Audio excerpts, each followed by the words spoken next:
मित्रों, विंध्य कल्पना में आपका स्वागत है। आज हम जानेंगे गजेंद्र मोक्ष कथा के बारे में। इस कथा को सुनने से बड़े संकट से मुक्ति मिल जाती है। जीवन की बड़े से बड़ी कठिनाइयां दूर हो जाती हैं। क्षीर सागर में त्रिकूट नामक एक प्रसिद्ध सुंदर व श्रेष्ठ पर्वत था, जो रत्नमय तथा विविध वृक्षों एवं लताओं से परिपूर्ण था, जो अत्यंत रमणीय स्थान था। उसकी कंदराओं में रहता था एक हाथी, जिसे गजराज कहते हैं। त्रिकूट पर्वत की कंदराओं में गजराज बहुत सी हथिनियों के साथ और बच्चों के साथ रहता था। वह बड़े से बड़े शक्तिशाली हाथियों का सरदार था। एक दिन वह हथिनियों और बच्चों के साथ जंगल में घूमने निकला। जब वह चलता तो बांस, झाड़ियों और बड़े बड़े पेड़ों को उखाड़ते और रौंदते हुए चलता था। वह इतना शक्तिशाली था कि उसकी गंध मात्र से जंगल के बड़े से बड़े हिंसक जानवर डरकर भाग जाते और छिप जाते। तो गजराज मन में बहुत प्रसन्न होता और उसकी कृपा से जंगल के छोटे जीव, हिरण, खरगोश, बंदर, कुत्ते, सूअर आदि निडर होकर वन में विचरते थे। तो गजराज अभिमानवश उनसे कह देता कि चिंता मत करना, कोई विपत्ति आए तो मुझे याद करना, मैं तुम्हारी सहायता करूंगा।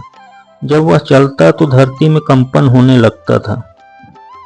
सभी छोटे वन्य जीव जब उसकी जय जयकार करते तो वह और मदमस्त होकर चलता। बड़े जोर की धूप थी। कुछ दूर चलते चलते उसको तथा साथियों को जोर की प्यास लगी। अतः उसे पास में एक सुंदर कमल पुष्प युक्त सरोवर दिखाई पड़ा। वह हथिनियों और बच्चों की झुंड के साथ उस सरोवर में पहुंचा। गजराज ने पहले तो खूब जल पिया, फिर स्नान करके अपनी थकान मिटाई। गजराज गृहस्थ पुरुषों की तरह मोहग्रस्त होकर अपनी सूंड से जल की फुहारें मार मार कर हथिनियों और बच्चों को नहलाने लगा और अपनी सूंड से उन सभी के मुख में जल पिलाने लगा। गजेंद्र मदमस्त हो गया था। उस बेचारे को ये पता ही नहीं था कि उसके ऊपर कितनी बड़ी विपत्ति आने वाली है। वह उन्मत्त होकर नहा रहा था। उसी समय किसी ग्राह ने गजेंद्र का पैर पकड़ लिया। वास्तव में तो ये उसके पूर्व जन्म में किए गए पाप के कारण हुआ था। गजेंद्र ने कहा, लगता है किसी छोटे से जीव ने मेरा पैर पकड़ा है। उसे अपनी शक्ति पर बहुत अभिमान था। वह अभिमानवश बोला, अभी इसको पता नहीं है इसने किसका पैर पकड़ रखा है। जब पता चलेगी तो वह मुझसे माफी मांगेगा, तब शायद मैं उसको क्षमा कर सकता हूँ। लेकिन ग्राह तो छोड़ने का नाम ही नहीं लेता, जल जंतु है। गजराज पहले सोचा कि कोई छोटा मोटा जीव होगा, बाद में देखता हूँ, पहले नहा लूँ। लेकिन धीरे धीरे रक्तपान करने की वजह से ग्राह की शक्ति बढ़ती जा रही है और गजेंद्र कमजोर होता जा रहा है। गजराज ने देखा कि किसी ग्राह ने मेरा पैर पकड़ा है। गजराज ने बहुत प्रयास किया, लेकिन वह अपने आप को ग्राह से छुड़ा न सका। सभी हथिनियों और बच्चे भी ये सब देखकर घबरा गए। उन्हें बड़ा दुख हुआ। सभी हथिनियों ने गजराज की सूंड को पकड़कर पूरी ताकत से खींचा, लेकिन गजराज को बाहर निकाल नहीं पाए और सभी हथिनियां घर वापस लौटने लगी। तो गजराज बोला, आप कहाँ जा रही हैं? सभी हथिनियों ने कहा, हमें घर का काम भी तो देखना है, आप बाहर निकलेंगे नहीं तो क्या हम यहीं पड़ी रहेंगी?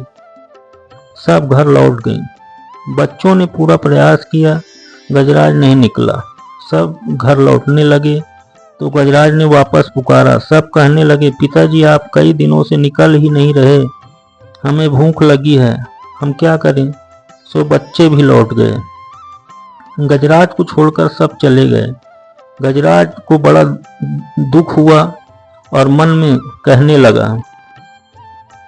देहे अस्थिमान से रुधिरे अभिमतिं त्यजत्वम् जाया सुतादिषु सदा मम सां विमुञ्च पश्यानिशं जगदिदं क्षणभङ्गुनिष्ठं वैराग्यरागरसिको भवभक्तिनिष्ठः।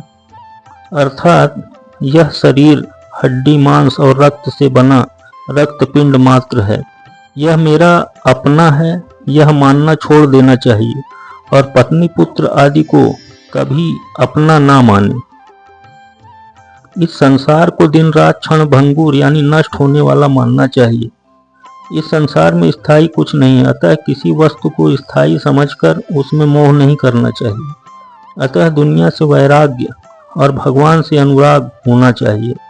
गजेंद्र और ग्राह पूरी शक्ति से भिड़े हुए थे। कभी गजेंद्र ग्राह को बाहर खींचता तो कभी ग्राह गजेंद्र को भीतर खींचता। इस तरह उनको लड़ते लड़ते 1000 वर्ष बीत गए। यह घटना देखकर देवता भी आश्चर्यचकित हो गए। अब गजेंद्र का उत्साह खत्म हो गया और वह सुस्त हो गया, और ग्राह जल जंतु है, रक्तपान करके वह बलवान हो गया।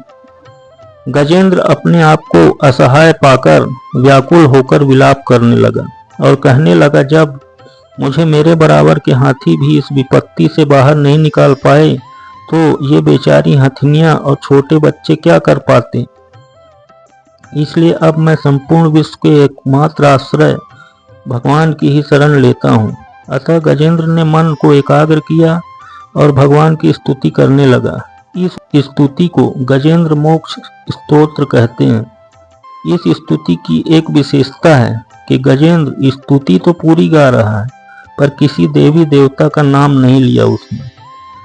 एवं व्यवसितो बुद्ध्या समाधाय मनोहृदि जजाप्यम परमं जाप्यम प्राज्ञर्जन्मन्यो शिक्षितम् युष्मिन्निदं मतश्चेदं येनेदं या इदं स्वयं यो अस्मात् परस्माश्च परस्तं प्रपेद्य स्वयंभुवम् यः स्वात्मनीदं निजमाययार्पितं क्वचिद् विभातं क्व च तत्तिरोहितं।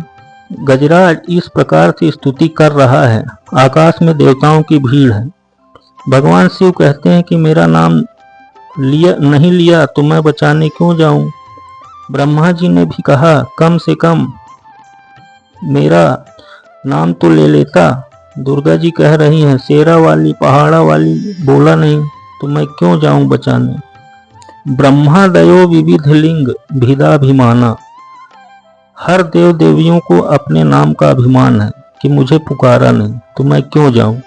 अतः श्री हरि भगवान ने सोचा, जो किसी का नाम नहीं वह तो मेरा ही नाम है। भगवान तुरंत गरुड़ पर सवार होकर गजेंद्र को बचाने चल दिए। गजेंद्र अत्यंत व्याकुल हो गया था। जब उसने देखा कि आकाश में भगवान गरुड़ में सवार हो हाथ में चक्र लिए भगवान श्री हरि आ रहे हैं, तब उसने सरोवर से अपनी सूंड में कमल का एक सुंदर पुष्प लिया और सूंड को ऊपर उठाया और बड़े कष्ट से बोला, नारायण खिल गुरु भगवान आपको नमस्कार है। सोवंत सरस्वलेन गृहीत आर्तो दृष्टा गुरुमतिम हरिम खाउपात चक्रम उच्छिप्य सांबुजकरम गिरमाह कृच्छा नारायण खिल गुरु भगवन नमस्ते। भगवान श्री हरि अत्यंत पीड़ित गजराज को देखकर गरुड़ से कूद पड़े और अपने सुदर्शन से ग्राह का मुंह फाड़ दिया और गजेंद्र को छुड़ा लिया। अब प्रश्न ये उठता है, भगवान ने मुक्ति किसे दी, गजेंद्र को या ग्राह को? इसका उत्तर आपको मैं बताऊंगा वीडियो के अंत में। आइए हम जानते हैं कि ये गजेंद्र और ग्राह कौन थे, किस कारण से इन्हें साप मिला। मित्रों, जैसे नाटक आदि में हास्य कलाकार होते हैं, जोकर आदि, जिनका काम है लोगों को हंसाना, वैसे ही देवताओं की मंडली में 2 गंधर्व हैं। एक का नाम है हाहा, दूसरे का हूहू। तो उसमें जो हूहू नाम का गंधर्व था वह एक सरोवर के किनारे बैठा था। उसी सरोवर में स्नान करने आए देवल मुनि और स्नान करके वे खड़े होकर मंत्र जप कर रहे थे। हूहू ने सोचा, मैं सबको हंसाता हूँ, आज मैं बाबा जी को हंसाऊंगा। उसने चुपके से तालाब में नीचे नीचे प्रवेश किया और देवल मुनि का पैर पकड़ लिया। देवल मुनि डर गए और माला दूर फेंक दी और हूहू से बोले, मूर्ख, तू जल जंतु की तरह छुपकर पैर पकड़ रहा है, अतः तू ग्राह बन जा। हूहू ने क्षमा मांगते हुए कहा, बाबा, मैं गंधर्व हूँ, मेरा तो काम है लोगों को हंसाना, मेरे अपराध को क्षमा करें। संत हृदय नवनीत समाना। देवल मुनि ने कहा, भगवान के सुदर्शन से तेरी मुक्ति होगी, और देवल ऋषि वहां से चले गए। अब हम जानते हैं गजेंद्र के पूर्व चरित्र के बारे में। गजेंद्र पूर्व जन्म में द्रविड़ देश का राजा था, नाम था इंद्रद्युम्न। एक बार वैराग्यवश राजा इंद्रद्युम्न राजपाट छोड़कर मलय पर्वत पर तपस्वी की भांति रहने लगे थे। एक दिन वे मौन होकर सर्वशक्तिमान भगवान की आराधना में लीन थे। उसी समय अगस्त्य मुनि वहां अपनी शिष्य मंडली के साथ आए। उन्होंने देखा कि ये राजा प्रजा पालन, गृहस्थोचित, अतिथि सेवा आदि धर्म का परित्याग करके तपस्वियों की भांति एकांत में बैठकर उपासना कर रहा है और मुनि के आने पर भी उनका सत्कार नहीं कर रहा है। अगस्त्य मुनि उस पर क्रोधित होकर बोले, इस मूर्ख ने गुरुजनों से न तो शिक्षा ली और न ही संतों का संग किया, ब्राह्मणों का अपमान कर अपनी मनमानी कर रहा है। यह हाथी के समान जड़ बुद्धि हो गया है, अतः इसे हाथी की योनि प्राप्त हो जाए। उन्होंने शाप दे दिया और चले गए। राजा इंद्रद्युम्न ने मन में सोचा, मैंने संत अपराध किया है, शायद मेरे प्रारब्ध के कारण से हुआ है। राजा इंद्रद्युम्न को हाथी की योनि प्राप्त हुई और भगवान ने उसे मुक्त करके अपना पार्षद बना लिया। मुक्ति गजराज की हुई कि ग्राह की? मित्रों, भगवान के हाथों जो मारे जाते हैं वे भी मुक्त हो जाते हैं, और भगवान जिसे बचाते हैं वे भी मुक्त हो जाते हैं। अतः गजराज और ग्राह दोनों को भगवान के हाथों मुक्ति मिली। अतः गजेंद्र मोक्ष कथा से हमें यह शिक्षा मिलती है कि जीवन की प्रत्येक परिस्थिति में हमें प्रभु की याद करनी चाहिए। केवल दुख के समय ही नहीं, सुख में भी उनकी याद करना चाहिए। लेकिन विडंबना यह है कि हम केवल दुख में ही भगवान की याद करते हैं। दुख में सुमिरन सब करे, सुख में करे न कोई। जो सुख में सुमिरन सब करे, तो दुख काहे को होय।